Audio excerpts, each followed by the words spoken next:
Hello,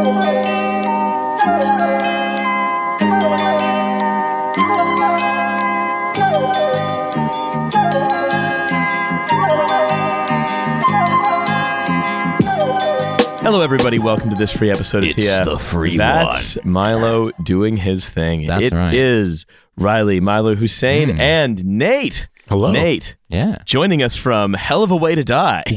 Yeah, I am part of the guest. Trashfuture cast, obviously, but yeah, I'm actually here in my official capacity as another podcaster because there was a DoD/military related topic, and Riley said, "Hey, Nate, I know that normally all you do is get mad at us for talking too loud or too quiet, but could you come on and talk about some military stuff?" So, And then get mad at yourself. yeah, I get furious at myself. Yeah. This bitch can't even fucking talk. God, my sync point is shit. Keeps talking about weeb shit. I do Marine Todd voice when I'm editing. That's Yeah, how that's I right. get feedback. That's true. We all talk to each other in Marine Todd voice.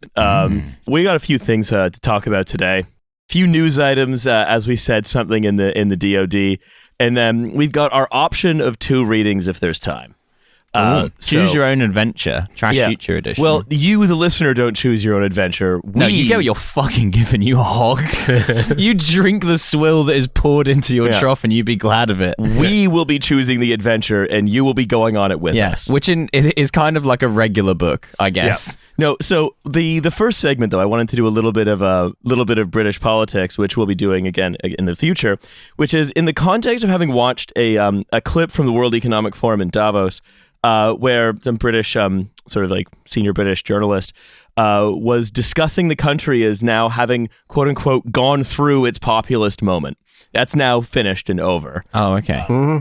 And that the election that's coming up will be far less consequential because both of the parties are relatively business friendly. Now, ignoring the, let's say, strong whiff of populism as these people understand it around sort of, the Rwanda bill now passing the Commons and going to the Lords. Yeah. Well, drowning asylum seekers isn't populism. That's just sensible. Yeah.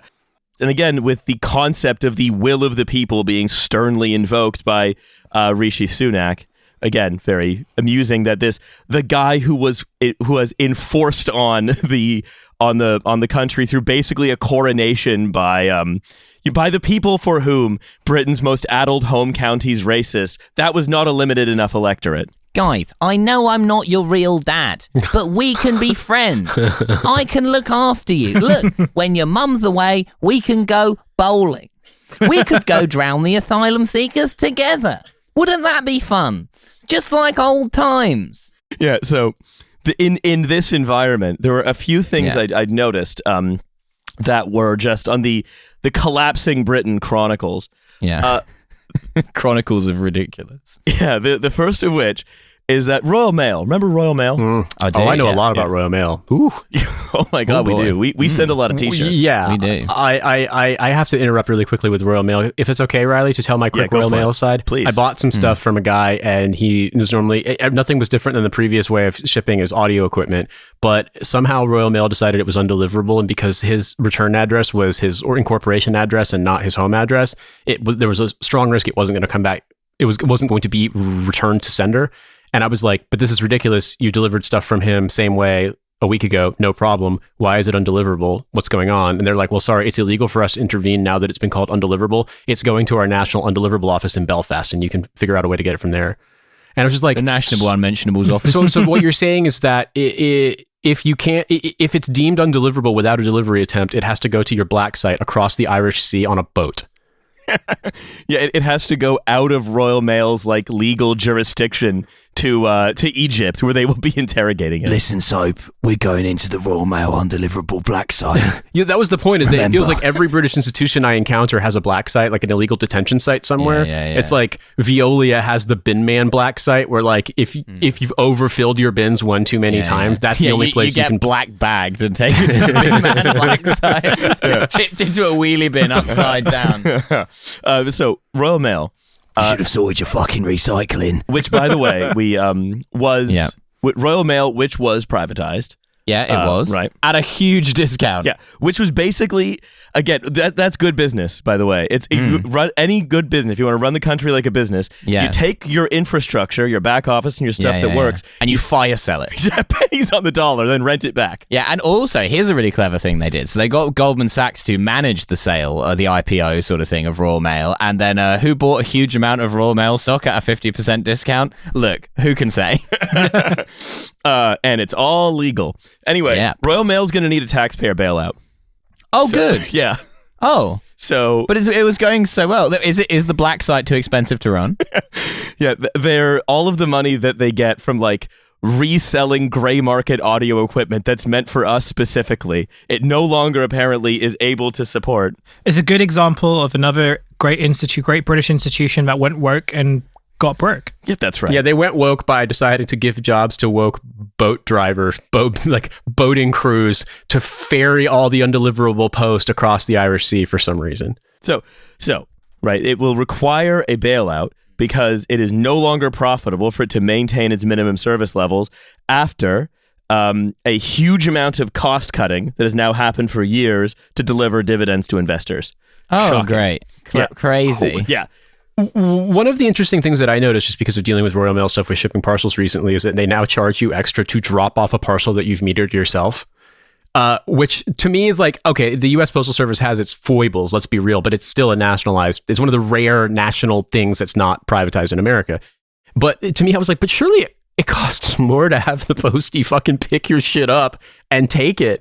I don't know why, but now they charge you, I want to say like an extra £1 to take stuff if you've pre-metered it yourself. And it's just sort of like, so I've noticed these weird little things happening with it, but it's just like, once again, it was privatized, what, in like 2010, 2012? 2013. Okay, so yeah, like basically a little more than a decade ago, and we're already in, oh no, we got a bit bailed out territory. Well, it's that basically so the way it works for Americans listening is that the Royal Mail is a private company. It's owned by some international group called like International Delivery Services or something like this, right? Well, it's publicly traded, right? Yeah, it's a publicly traded company that's majority owned by by a conglomerate that does this kind of thing. And it has specific legal obligations to like deliver mail a certain number of days a week. And you know, and basically it is saying like either we have to make the service worse or we have to significantly raise prices, which we've already done, by the way. And that's not even to say, right, how much Royal Mail is used by essentially by Amazon to kind of free ride. It's the post. You have to have it. It's like it's so insane. It's like saying that like I don't know, like the police has ceased to be a profitable enterprise, or like the army has ceased to be profitable. The NHS has ceased to be profitable. Well, we said that with water. Essentially, we say that with power in certain parts of the country. We say that with like phone service in certain parts of the country. Like it's not supposed to make money. It's supposed to do a thing.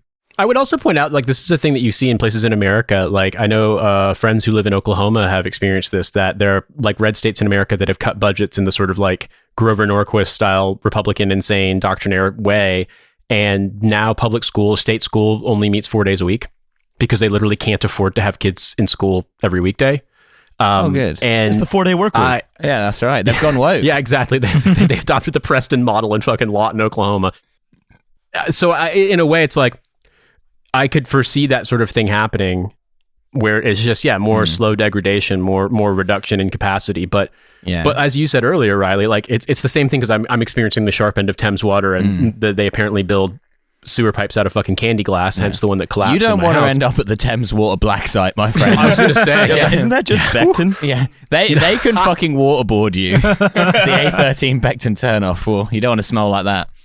But Thames Water is another example of this, you know, that it's like, oh no, they do make money. They just dump it all into shareholder dividends and no reinvestment in capacity whatsoever. And so it's like, well, cool. Better than what they're dumping into the ocean. Yeah. So, but hey, you know what? We're all going to get a chance to invest without the burden of ownership. When we get a government bailout. A friend of mine, when they privatized Royal Mail, and this is possibly the most Cambridge University story of all time, was pissed drunk and realized that the shares were going on sale at midnight, and he spent his entire student loan on Royal Mail shares because he was like 8 pints deep, and then woke up in the morning and remembered what he'd done and was like, oh fuck, oh shit, and then opened the share account and realized that he'd just doubled his money overnight and was like, oh, not so bad after all, actually. Okay, fine. Yeah, well, hey, you know maybe this was a huge scam. Hey, wait a minute. Yeah. But the other sort of piece of like, and again, put this in the context, right, of this sort of Davos assuredness that Britain is now through its populist moment. Populism, again, as these people understand it, which is that, hey, by the way, the services are still going to get worse. We're not funding it. In fact, we're going to have more bailouts. But the idea that like there is no longer a kind of channel through electoral politics, just talking about parliament only, for those things to go into, means that it's now safe to do this again, which I think is ludicrously stupid. Well, another way to look at it is that for them, there's not the threats sort of been neutralized. The idea that like the populist moment is over is more that like the outside, there's no sort of material outside force that disrupts the kind of political system that exists, partly because the parties who are sort of in contention for government are just very willing to adapt and adopt the populist policies anyway, right? So like, only if they're pushing rightward, though. They're not entirely incorrect. I think it's just like... Well, look, populism is when you solve the problems and pragmatism is when you don't solve them, but in like a sensible way.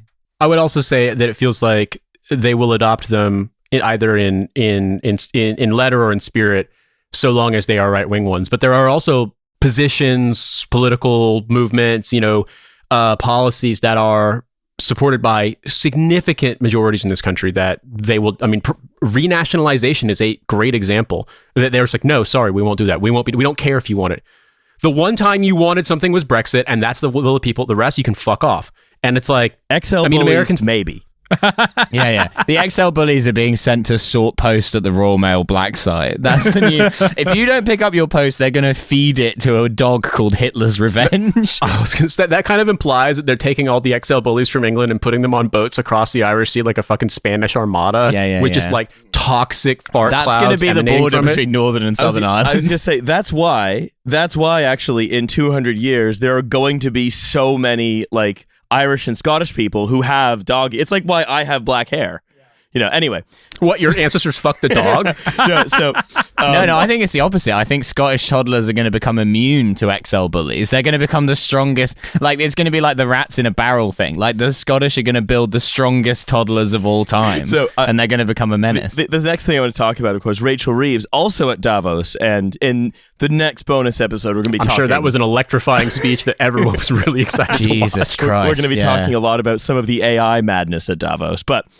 this is a little taster of Davos. As someone who's been concussed numerous times, I was going to say representation is so important when I see Labour politicians give speeches. So Rachel Reeves has said that this floored me when I saw it.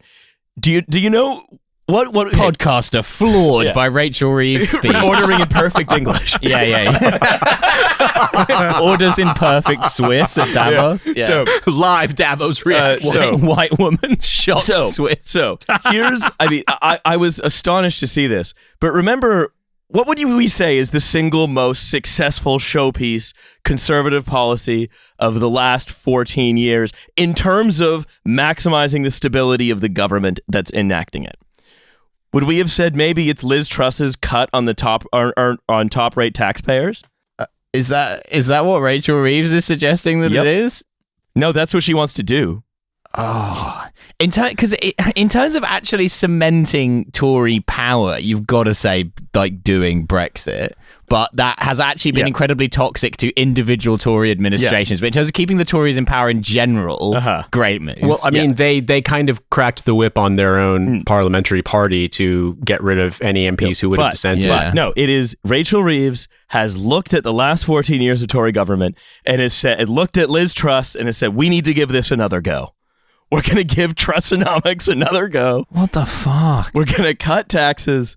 She said, Ms. Reeves vowed to ensure that, quote, success is celebrated under a Labour government as she outlined ambitions to ease the burden of Rishi Sunak's multi-year tax raid on workers and hinted that tax cuts for top earners are on the agenda as she attempts to recast Labour as the party of economic growth. Like, why? Like, I mean, look, I do think there's too much dumb focus on like what you're doing with tax of people who essentially earn like sort of like upper middle class incomes when there's like huge amounts of tax at the top that you could be going after, which is huge amounts of money and is so popular because everyone hates those guys. But like, why would you be talking about a tax cut for people on 150 grand a year? Like, why? Well, because she wants to, this is, again, a quote. She wants to focus on all working people, and that includes those paying the highest 45p rate, which is like 2% of the country. Yeah. Yeah, that's pretty crazy. So I was going to say, because people forget how the median income is quite low here. And I mean, you could have made the argument a little while ago that cost of living was also a lot lower, so it didn't matter as much. But now that's not the case at all. What's interesting to me about that, I mean, okay, is it 150 or 120 is the threshold at which the new threshold for the higher rate of tax. And and that includes, and you know what? According to Rachel, and there's also the phase out of the individual allowance too. Yes. So there's definitely a thing where people, if you got, like you said, got above a certain, like into the 150-ish range, they might find themselves earning less once they had, or earning the same when they got a raise. But at the same time, it's like, as you said previously, that's such a small number of people. So like, who are you trying to placate with this when?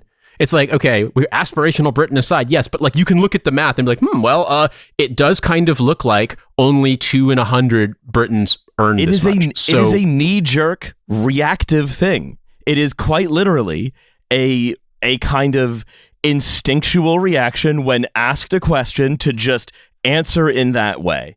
To say things that are essentially distinguishing you from someone who is not dangerous, to give the sense to the people at Davos that Britain is safe. Basically. And the idea there, right, the fundamental principle is that Britain is now safe. It's safe for Davos. It will never be, there's never going to be anything that happens here that makes the Davos people either uncomfortable because, all the Davos people tend to be quite good liberals, quote unquote, right? But also there's not going to be anything that makes them poorer for coming to Britain. So you should trust us. But it's the complacency, again, as services wither and die, that at the same time, the same conversations are being had to woo people to bring in the same shrinking amounts of money to come here. And the imagination is there will never be a political reaction against that ever. Never. That will happen. I would also say too that something that I feel like as an American, I pick up a lot here is that America obviously is, there's a horrible cost of living problem, and there's a lot of like really serious, just like quality of life issues. But in many ways, you can buy your way out of the collapsing state and the collapsing infrastructure in the United States, in the sense that because of a variety of things, to include how taxes work there, you can live in a community with great roads and great schools and all this shit, even in a city, state, county, country where many people live in abject misery. But in this country, in the United Kingdom, it feels like they're gambling on the idea that no, every single person who lives here is going to be subject to this ever increasing shitness, and that's never going to blow back on us. There's a pothole on Downing Street. I fucking guarantee it. Like, you cannot escape how shit this country is. Like, you can't, like it doesn't matter if you live in a postcode where the median income is £500,000 a year. Like, if you call an ambulance, it's going to take a fucking hour. Like, if you go to A&E, it's going to take forever. If your sewer might collapse. I don't own my home, but like there are people who live on our street, like have been dealing with Thames Water subcontractor shit suck trucks that are getting paid easily £1,000 a visit, not their workers, but the contractor billing Thames Water, to suck sewage basically from their manholes in the back garden and up through a hose through their house, smelling the place up multiple times a week. And like, you can't escape that. And so that's the thing that's so interesting to me about this is that like, when you think about the numbers of people who are experiencing like the life conditions getting worse here, and they're like, oh no, we need to focus to make sure that this tiny subset that ideologically they feel comfortable. It's like, right, but they're probably not British, and like if they are going to come here, it's just to buy a 18th home to do fucking money laundering in, or they're going to buy a piece of the post office because they know that a Royal Mail, because they know that it's going to, that the free money tap's going to get turned on. I'm going to go and live in the Royal Mail black site. So anyway, I have always had a fascination with Belfast. So anyway, that's all the Britain that I sort of have the time or stomach for. I want to talk to the new and improved ChatGPT that has decided to delete the part of its terms of service that says it will not ever be used for any kind of military application. Oh, okay, that's cool. Just removing that, taking that out. This was written up in the Intercept, Mm-hmm. and this is from the Intercept. It says, OpenAI this week quietly deleted language expressly prohibiting the use of its technology for military purposes from its usage policy.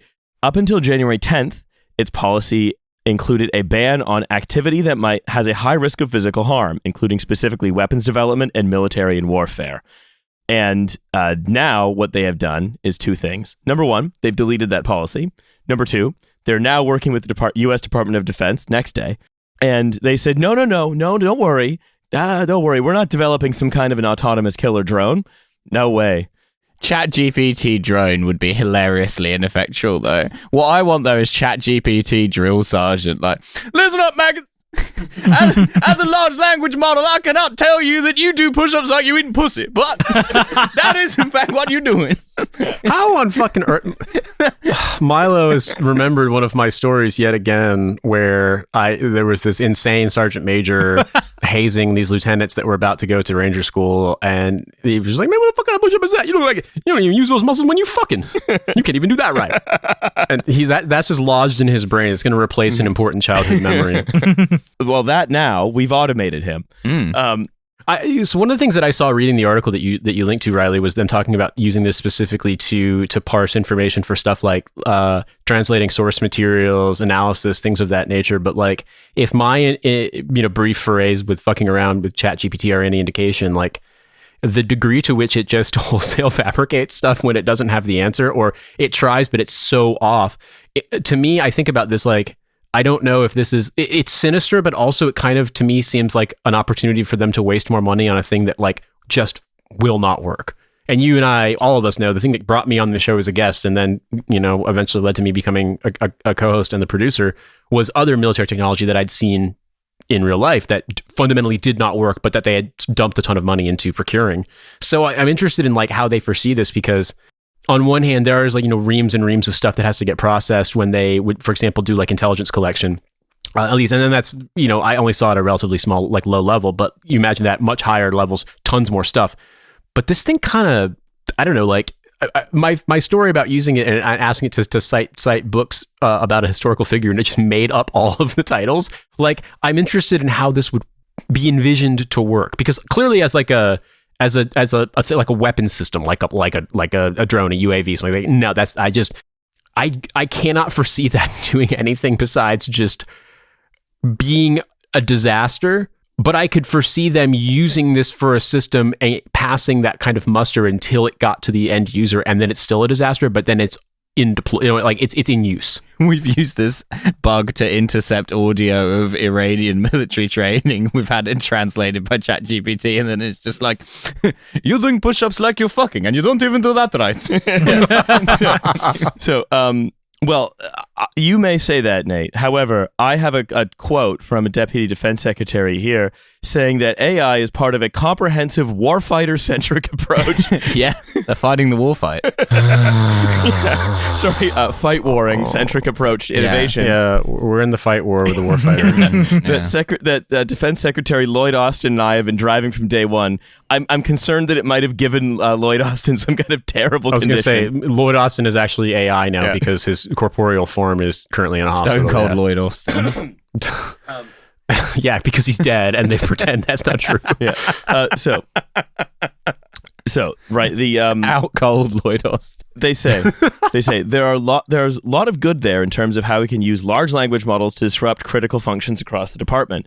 And again, I think the idea that OpenAI seems to have, right, and that is that their showpiece, and I mean, this is such a stupid guy showpiece thing to have, is like, oh, we're going to use AI not for fight warring or war fighting. We're going to use AI to prevent veteran suicide. Uh-huh. Okay, we're going to build a computer from her. Yeah. But it's going to be like, don't worry, those are just fireworks. Yeah. Prevent veteran.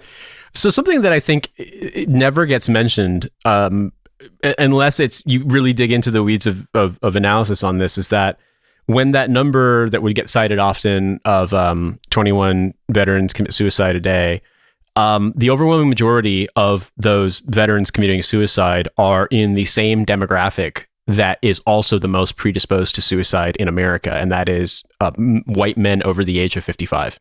So there is, don't get me wrong, if you look at the sort of like tranches across age, economic status, demographics, like, yes, being a veteran puts you at a higher risk for suicide in every age bracket. But if you were to look at that averaged out 21 a day, the overwhelming majority of those would be people who would also be at risk for suicide, even if they weren't veterans, just in terms of sheer numbers. And so I am kind of curious, because a lot of times that overlaps with deaths of despair. A lot of times that overlaps with social isolation. And on this show, we have seen, doodad knickknack sort of AI solutions to things that are just like, oh, what if your boss made you talk to an AI to help you not be depressed at work? I kind of wonder if they've just bought the same marketing line. That's almost certainly exactly what's happened, because again, it is what we've done, right? Is we have the Prince Harry mental health talk to your chaps approach to mental health, which basically says that he's the mental health veteran. That what basically says that mental health issues are the product of sort of bad thoughts that just have to be countered by someone else, by someone talking to you with a kind of end in mind. Some blokes have gone mental. We need to bring those blokes back to health, because honestly, the number of blokes from the military who've gone mental is mental. And we're going to bring in OpenAI. It's going to talk to those blokes. It's going to check in on those chaps. It never sleeps. It never eats. It never rests. It just is constantly checking in on blokes. That's right. Yeah, but again, not in a gay way, although that's fine if it were to do that. And I don't think it's capable of having a sexuality, being as it is a computer. As a large language model. Yeah. Now, again, the as a very big boy language model. as a bear language model. How hairy is OpenAI? Yeah. So this is like one thing, right? And this is the marketing, right? Which is we're not sort of creating, let's say, automated weaponry. What we're doing is preventing veteran suicide and also exploring ways to synthesize intelligence.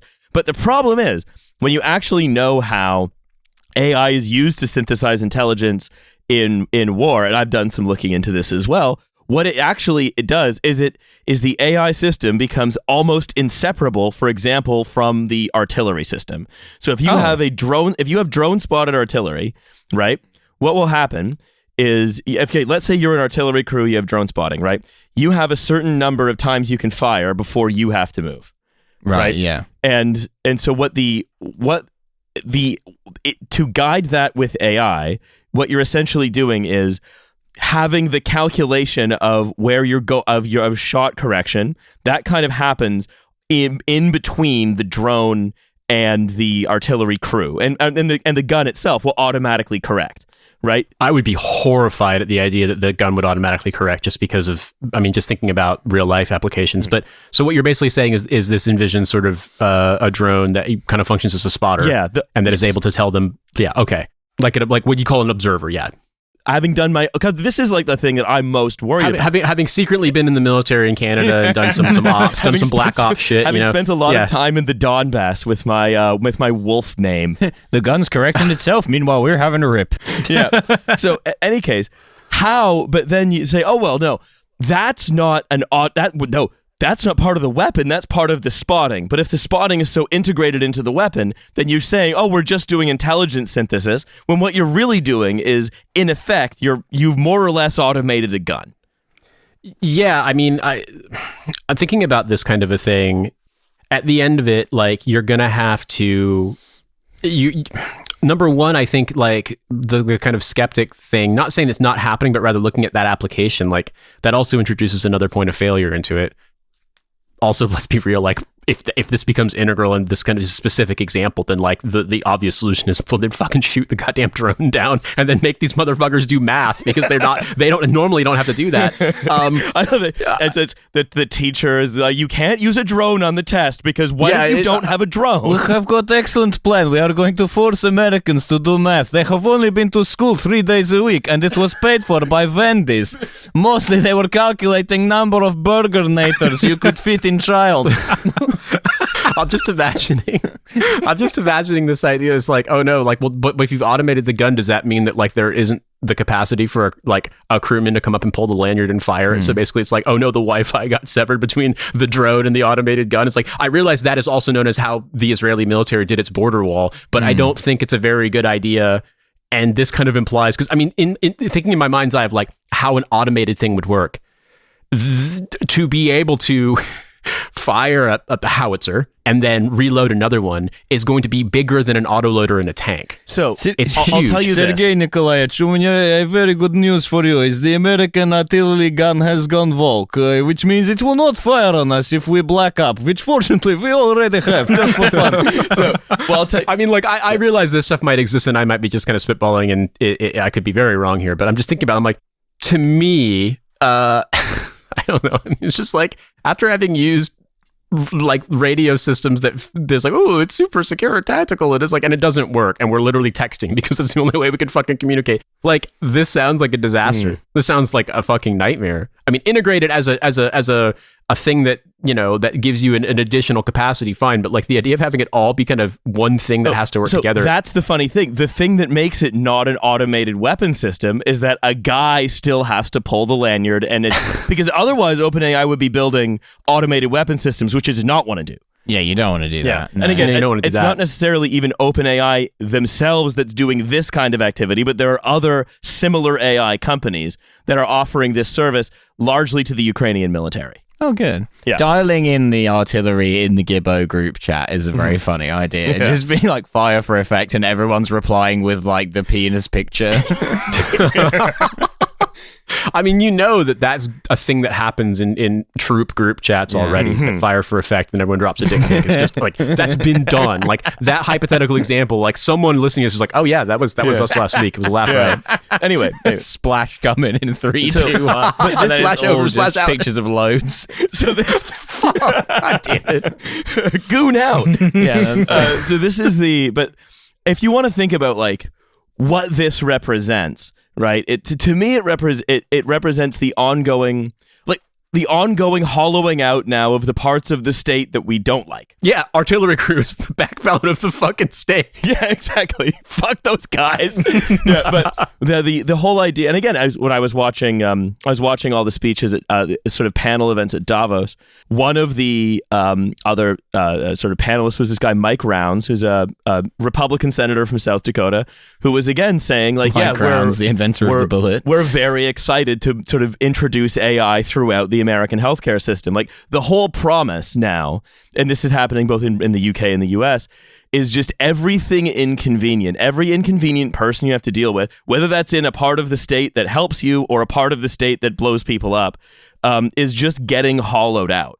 It's a sort of, I always sort of see a kind of the incorporation of AI into things as a kind of throwing up of the hands and saying, well, I guess we'll just sort of pray to the machine spirit about it. But you've made this point before, Riley, and I think it's a really good one, which is that it doesn't have to be as good as a human. It just has, for the sort of deciders and sort of big power brokers, it just has to be passably not shit enough to allow everyone to kind of kayfabe, suspend disbelief. And then it becomes the thing that decides. Yeah. And, you know, it's like...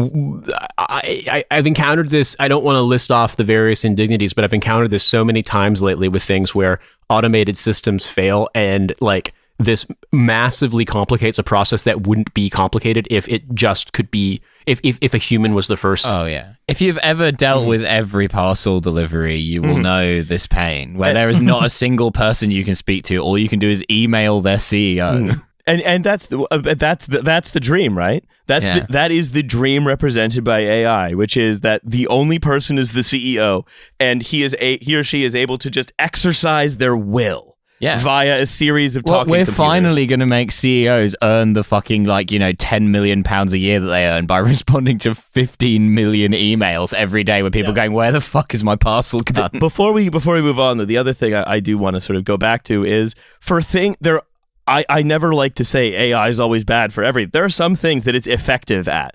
Spotting artillery seems pretty effective. However, the concept of sidling into creating what is essentially an automated field gun is I would consider to be very, very worrying. I mean, I would say, like, thinking back on experience with stuff like this, that if you had something that could, for example, take out the initial confusion factor, or even just having something that you didn't require a person to be piloting it all the time, because that's the thing with the kind of, people talk about drones in the military, but this may have changed, but I doubt it, just because you think of the size of these things.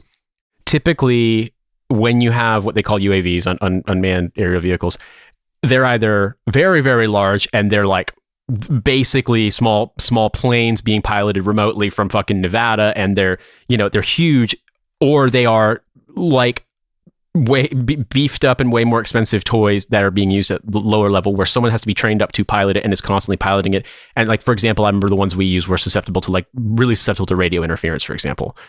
It's where you just get the most autistic guy in your unit and you give him an iPad and then you're like, figure it out, brother.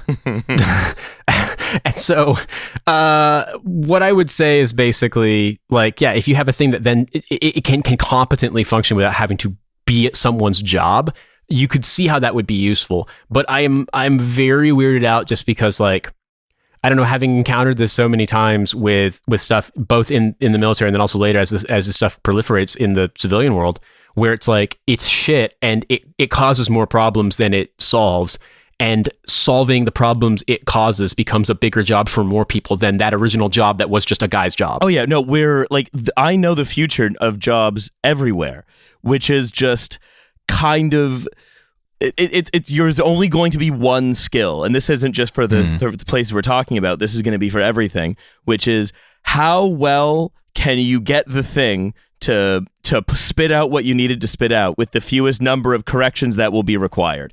We're going back to basically a medieval church, but where instead of asking God to produce sort of coordinates or respond to complaint emails. I think the top rate of tithes is too high. Feels though if I were just like the lowly backbone of society, the individual artillery crewman, I would be very uncomfortable pulling the lanyard on a howitzer and firing a round that was completely targeted by the computer. Because as Milo said, I mean, like if all of this has been brought to you by Wendy's, how do you know that drone hasn't just been programmed to spot, I don't know, a Dairy Queen that's for some reason in a combat zone and obliterate that shit? And you're like, oh yeah, Yeah. Like, try turning over conditions. The blizzard now, asshole. My соболезнования. They have destroyed our Dairy Queen. There will be no ice cream cups for the men today. Yeah, exactly. We didn't realize that Dave Thomas would somehow rule supreme. That Wendy's would simply exert its will in a way that's like the weirdly lit Prigozhin, like pointing and looking directly into the camera, yelling about the Ukrainian Nazis destroying the beautiful Dairy Queen. Yeah. So, I want to move on. I want to move on to a new city that is being built. It's not Neom. Oh, there's a new. There's always Neom. new cities being built. Yeah.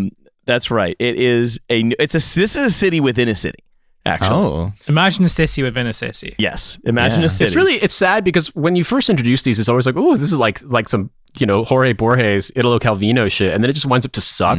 Like, it's always just annoying and bad. It's always like, what if you lived in the airport lounge? Inside the line, we're building the stick. It's the vertical city. It's 1 mile high. Okay, I'm sorry. I'm too excited about this. The 10th Neom region was announced, but I'm planning on talking about it on the bonus episode. Milo, it basically is the stick. Oh, okay, awesome.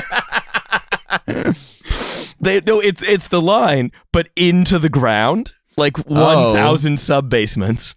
It's like you've conquered the world of business. You have infinity money. We've created the most luxurious destination for influencers around the world, and it's like you get to live in hell. Yeah, we dug the Isn't world's it really deepest hot cavern down there. We'll cover it on the bonus episode. All right. Don't worry. We are going to talk about Neom. All I'll say is this. To the fucking Patreon. All I will say is this. I was kind of like on the fence, and I'm going to say it again on the bonus episode. I was on the fence about whether Neom was back. Yeah. Right. We were on the line. I was like, they haven't thought about something as cool as the line in a while. They thought, and then they were like coming back with like their new food city and their and their stage for like robot violinists and stuff. I was like, all right, this is coming back. And now with their new Aquelium, I think it's called, the stick, they're fucking back. They're cooking again. This is like when someone posts like a video capture of like, you've given up on role-playing games decades ago, but they're talking about like Final Fantasy 29 or something like that. And it's just like, this is the kind of stuff that gets mentioned. It's so back. And I'm so excited to talk about it on the bonus All we episode. need is a badly CGI'd video of Michael Owen giving you a tour of it, and we're ready. No, this is a different city. This is, remember Prospera? Oh, the one in like Panama. The one in Honduras. Honduras. In That's Honduras, right, yeah, So, Roatan, yeah. Prospera has decided that it is not sufficient. Its sovereignty is not sufficiently fragmented, and has started a new sub-city within it. Oh, A pop-up city has started within Prospera, okay, all right. called Vitalia. Vitalia. Vitalia. Everyone is called Vitalia. So the invitation is to come and build the city of life. Is it a city where you fuck? Is it someone saw that A city scene where you fuck? Isn't that just most cities? Well, they saw the scene in that second Matrix film What's where what's they the all like city where had you that don't sex fuck? party, and that city is actually down like Oh, Zion in the Matrix. that's it. Yeah, they saw that, and they were like, "What if you had a city but for sex?" Sexual city. What if you had sex Sexual down? city. Yeah. I guess the Vatican was supposed to be the no sex city, but then they had the banquet of the chestnuts. Yeah. What if you had a city where you could fuck? Everywhere Finally. else is illegal, but in this one place. What you basically come up with is like the plot of the musical Urinetown, but for sex, basically. Sure, why not? It's a combination of Urinetown and like that movie Sleepers. No, Vitalia has invited you to come build the city of life. It's not for Vitali, and it's not Italia, Right. and it's not a city where you can fuck. I don't think many of the people there are going to be fucking that much. Join the first 200 residents for healthy co-living and co-working. We're starting a 2-month pop-up city on the island of Roatan to make death optional.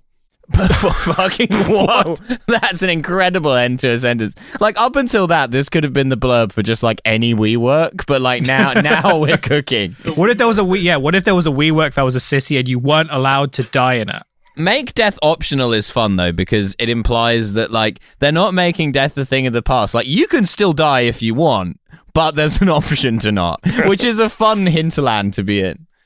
So, we're gathering 200 residents and 500 visitors in and near the prosperous semi-autonomous jurisdiction. I mean, I don't know if 700 people is really a pop-up city. I mean, I feel that's like a pop-up It's hamlet. a conference. Yeah. Oh, yeah, a pop-up village, perhaps. But I'm sorry. Now I'm just thinking of like a game for really nerdy, precocious children where it's like pop-up pirate, but instead of a pirate in the barrel that you stick the fake swords into, it's Hamlet. Those are fake. it's Hamlet, the Danish prince. So, Vitalia.city is a movement to start a longevity-based network society. Now, we've talked. Can we just have a normal society? No, I'm afraid we're having the one on the Caribbean island of Roatan that is in the other city that's kind of illegal. That was declared unconstitutional by Honduras.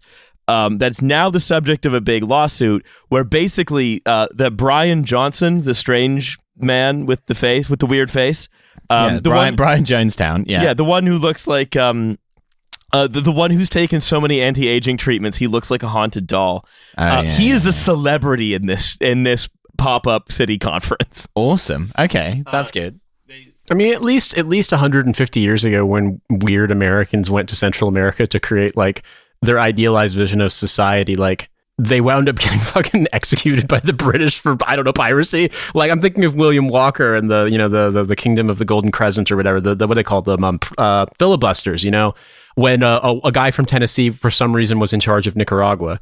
But this is just, I don't know, this is just WeWork. This is just like, I don't know, trying to like Hunger Games WeWork, and it I don't know, anybody who would be attracted to this, I don't know, it's so parochial and boring, but also weird. Let me tell you, they have decided to accelerate the process in longevity biotech, fostering drug development at warp speed, with 4 months to get to market instead of 10 years of testing to make death optional. Oh, okay. So death is sort of it's optional, but it's a possibility. It's a distinct possibility. Like, oh boy, take this pill. Will it kill you? We don't know. I one time made the mistake of picking out of act of generosity, picking up a hitchhiker on the island of Hawaii, who it turned out was a disgraced former chiropractor who said he could do stem cell treatments and blinded a bunch of people with his weird injections he invented.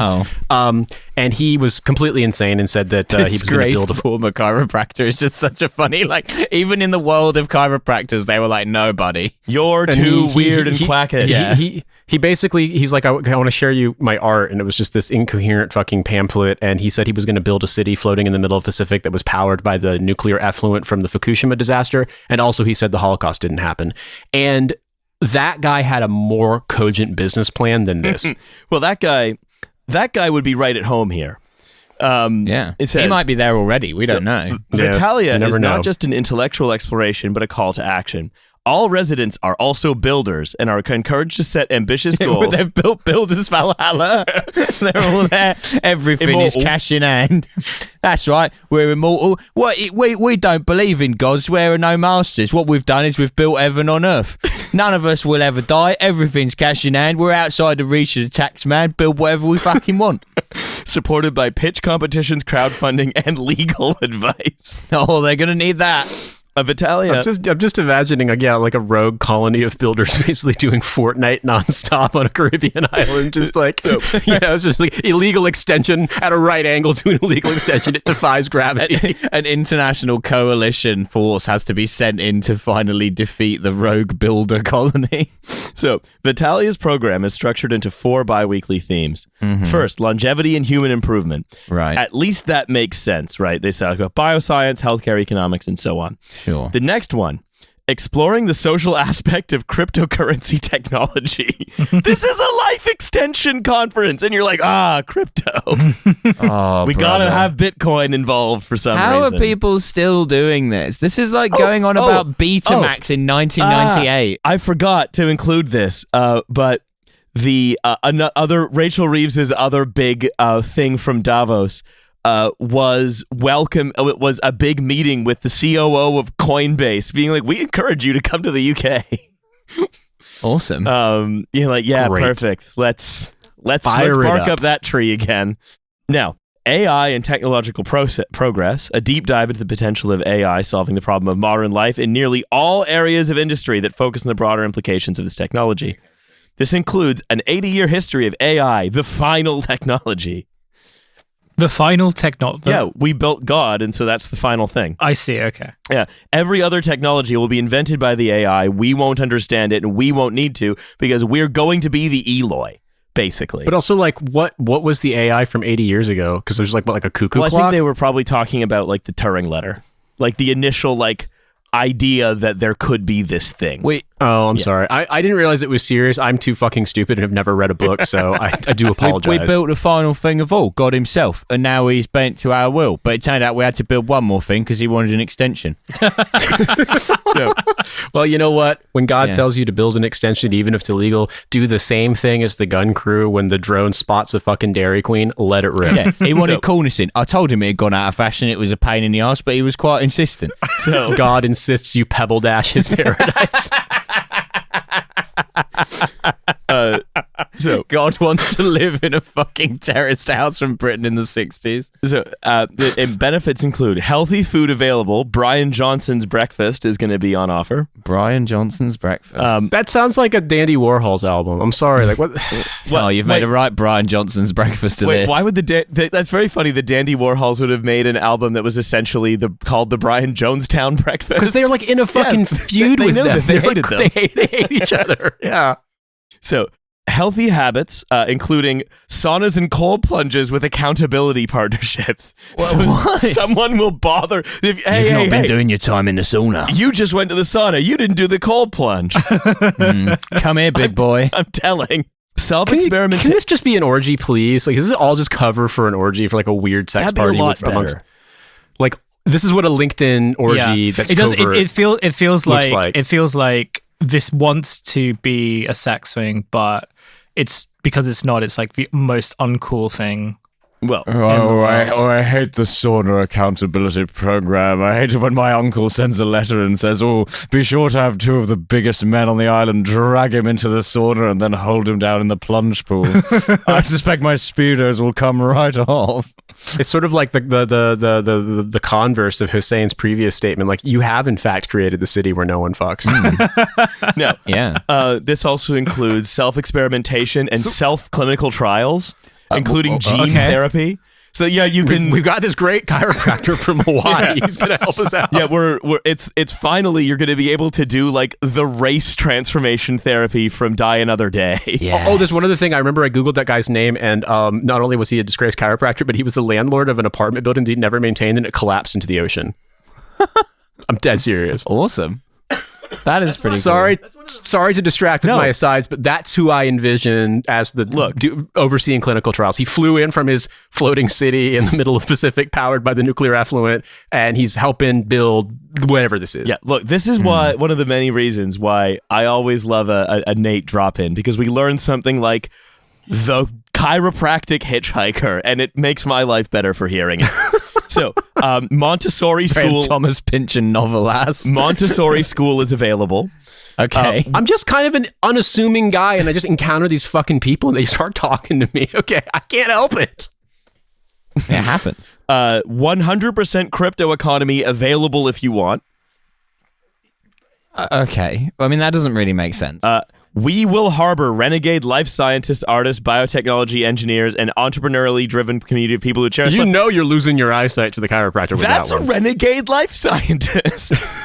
I know. I mean, it's just one of those things where it's like that's all I can think of when people bring this stuff up. I don't know what it's supposed to conjure, but to me, it conjures up like I don't know the what is it? The first element of Umberto Eco's thesis on fascism. It's like the sort of cult of the eternal, like forgotten knowledge. All knowledge is finite. Like, you know, healing crystals mixed with the gospels kind of stuff. Like that's what this seems like to me. And it's like because I've encountered it in real life, and these can be very dangerous people. It's like I'm like, I don't want to be stuck on a fucking island that's hard to get to with these people. Like, I've seen movies about this, and they typically involve Rutger Hauer as like a professional killer. Well, the thing to remember also about like Prospera, the thing that's like putting this on is that it is a sort of piece of like, it's a strange sort of piece of directly administered stateless empire overseen by a Habsburg and a bunch of like Latin American Ayn Rand acolytes. But see, that's the thing, is that if it was a Pynchon novel, you would at least have the fake British invasion band called Sick Dick and the Volkswagens with their hit single, I Want to Touch Your Feet.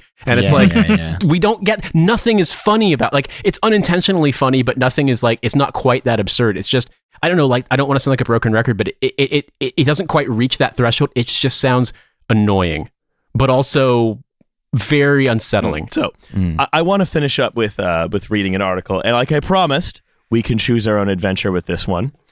Not you at home. Don't write it. Yeah, you don't get to choose your own adventure. You get to watch the Twitch stream live gaming of the Choose Your Own Adventure book. Would you like to hear about Andrew Tettenborn's article in The Spectator, The Tories Have Messed Up the Return to Imperial Measurements?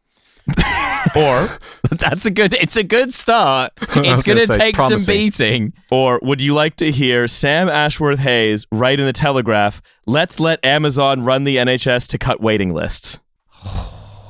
I feel like Imperial Measurements is going to be I feel funnier. like that's a funnier one. Yeah. Yeah. Okay. What sucks is that I know that thematically for our show, we should pick the second, but we got to hear the first. We got to hear the first. Right? We got to. Only these only Rishi Sunak's feckless Tories in name only could screw up the unfuck-upable return to Imperial Measurements, which should have been a triumph. Yeah.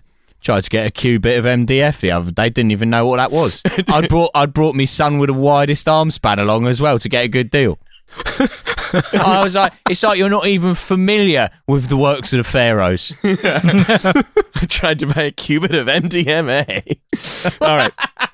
Your dealer just giving you a pill that's your entire arm span. Maybe take half first and see how you feel, mate. It's pretty strong stuff. It's a very posh dealer as well. Yeah. No, let's talk about this. Cheers, writes Andrew Tettenborn.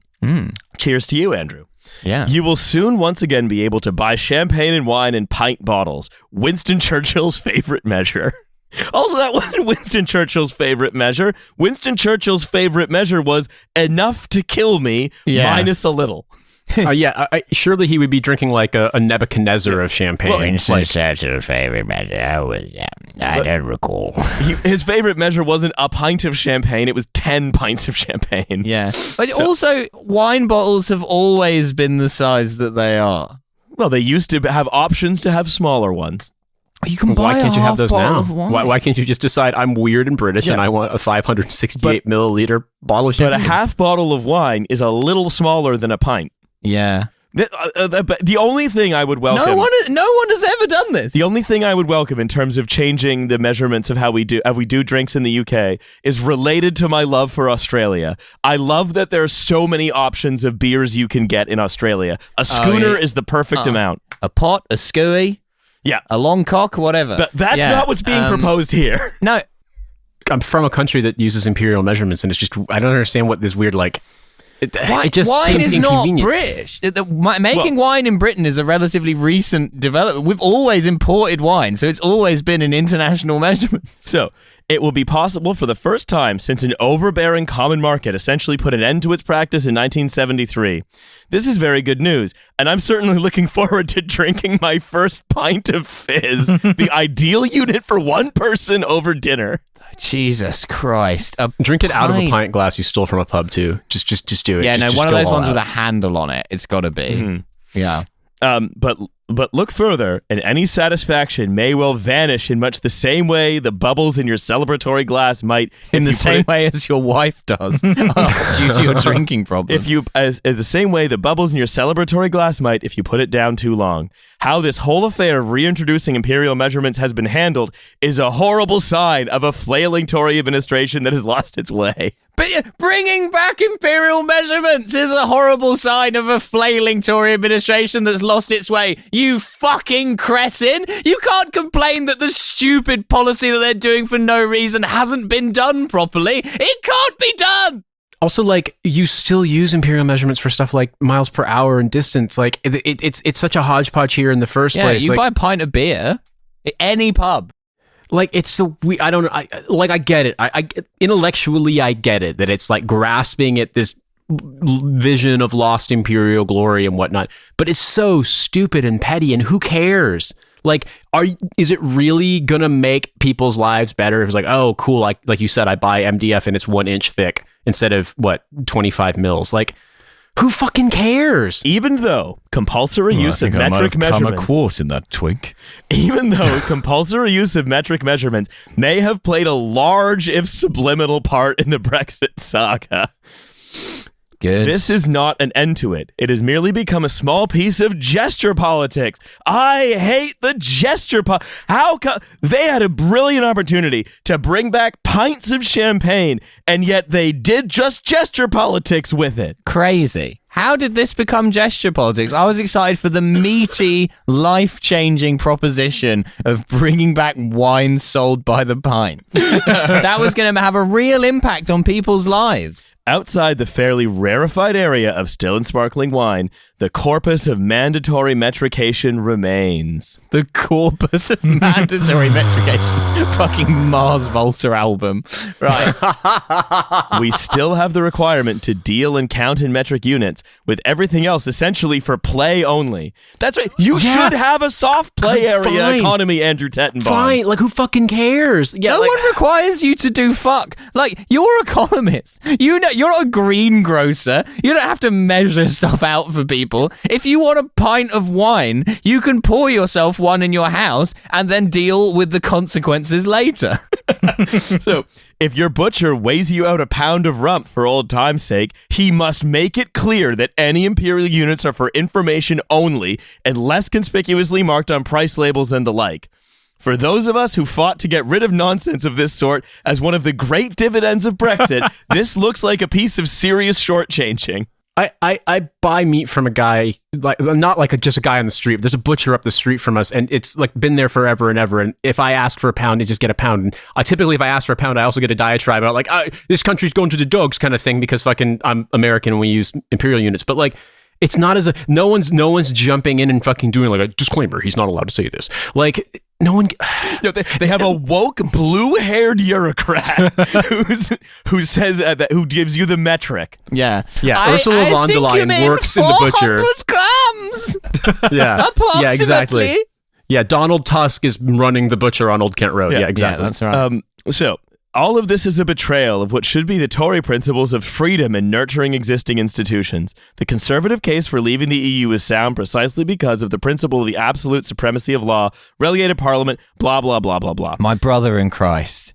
The need to steamroller anything seen as an obstacle to the creation of a single market out of the way required the state to intervene to forbid us from using the system of weights and measures that we had grown up with. Who do you mean we? But you fucking use stone for weight. Who the fuck uses that outside of this goddamn country? And I guess probably in Ireland. They use the metric system in Australia. They use it in fucking Russia. They use it in Canada. My impression was that so you can just sort of say what you want. Like you can go to most places. No. A woke Ursula von der Leyen. Because like the market that I go to, which is run by like Turkish guys, they advertise all their sort of like meat and fish in kilograms, but when people go to the counter, there's like a good amount who'll be like, oh, can you give me a pound of this? And they'll just be like, yes. That's what they'll say. They'll say the fish away. They'll say yes. And they make all the meat halal, obviously, to troll around. But like this sort of feels to me as it's like, no, you can pretty much go anywhere and use whatever type of like measure you want. I don't understand. This feels like the complaint, if it is a sincere one, because it is coming from the Spectator, and this is just the section where it's just like, just like kind of complain about something that probably I've invented a thing to be mad at. Invent a thing to be mad. The Spectator is basically Britain's complaints department for columnists. Give me a foot of cheese. You figure it out. Well, also for like, the sort of like old guy who is like the only sort of constituency of people who did probably like vote because they felt that they could bring back imperial measures, not because they're nostalgic about it, but because it would annoy people. Well, yeah, because that's the thing. This effectively what they want is everything in this country to go back to all imperial, so they can just make it annoying for every other country that uses the metric system. It's like, do you think people are so fixated that they're dependent on British stuff that they'd be like, oh, damn, the Brits win again? It's like, no one cares. May I read the next paragraph? Yes, please. It need not have been like this. The government could perfectly well have announced this Christmas that all metric compulsion in all matters of trade, including the trade of champagne, was to cease immediately. It could have been put forward that, as a natural consequence of Brexit, that the country should return to its pre-1973 situation. That isn't why we use metric. Every cunt uses it. The only countries that don't are America and Myanmar. We're gonna form an economic union. It's gonna be us, the US, and Myanmar. Yeah, I like those geezers over in Rangoon. They know what's fucking going on. I tell you what, you can get a foot of rice, you can get a cubit of rice wine, and it's a good time.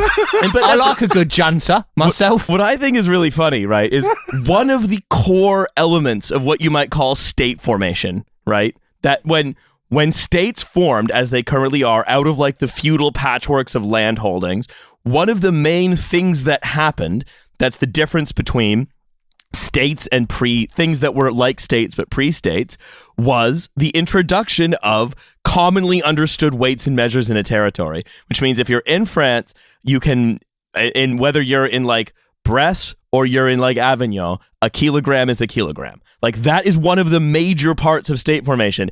And what I think is so amusing is that with someone like Andrew Tettenbaum, who's like one of these like, wacky economists, is sort of just without really understanding what they're doing in advocating for kind of like to throw the state formation process into reverse. Be like, what do we have a lingua franca for? Yeah, why on earth is the woke EU forcing us to deny the existence of phlogiston? All right? Every object contains fire within it, and if you ask nicely enough, it'll come out. So what if the Buddhist monks in Myanmar are self-immolating in protest? Because you know how much petrol they used to do that? A fucking gallon, as God intended. So, such a measure would have shown a government that knew where it was going, apparently to 1972. Yeah, at best. It would. Look, and you know what? I'm sorry to interrupt you, but I gotta say this. You know how I know it's bullshit? Because no one is fucking saying undecimalize the currency. Mm-hmm. They won't fucking go all out. They won't actually do the real thing. Because they don't want to memorize. They don't want to memorize that shit. They don't want to have to learn what the fucking shillings and whatever. Yeah. Like it's like hexadecimal for your pocket money. Like no, they won't do it. It's all kayfabe. Mm-hmm.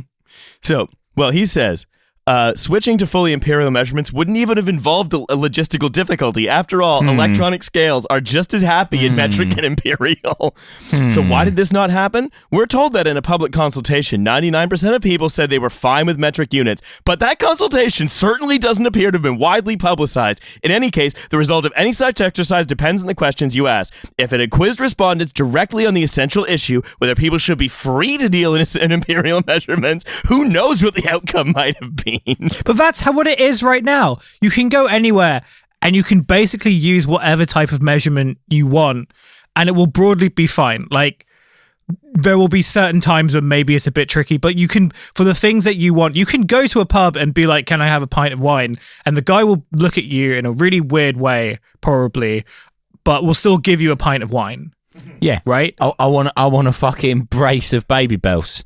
Bring them to me. You're getting angry at, like, something that you have already. You can do this.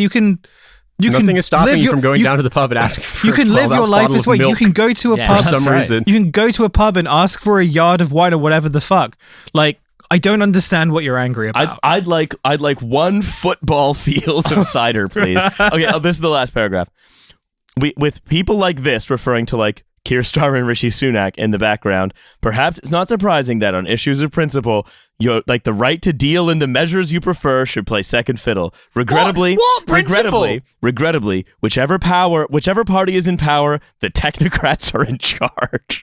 I love that this guy's principle is just like being a lunatic. Like, no, we should make stuff complicated and difficult. We should get rid of a system. Like, the argument for not bringing in metric measurements in the first place was like, oh, it'll be annoying for people to adjust to. But we're now in a world where everyone has adjusted because it was like 50 odd years ago. And so it would actually, we'd go through the annoying adjustment period again in reverse in order to create a system that's less convenient. Perfect. Anyway, I think that's all the time we have for today. So I want to thank you for listening. Remind you that there is a Patreon for $5 a month for a second episode every week. That's right. And you can hear about the stick. Yeah, you can hear about the stick.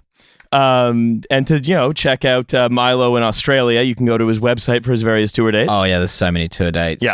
Also Brighton on the 3rd of March. Really need to sell some more tickets to that. Yeah. And other than that, I think we'll see you on the free one. We will see you on the free one. The bonus one. The bonus one. All right. The bonus. And also there's Britanology and Left on Red.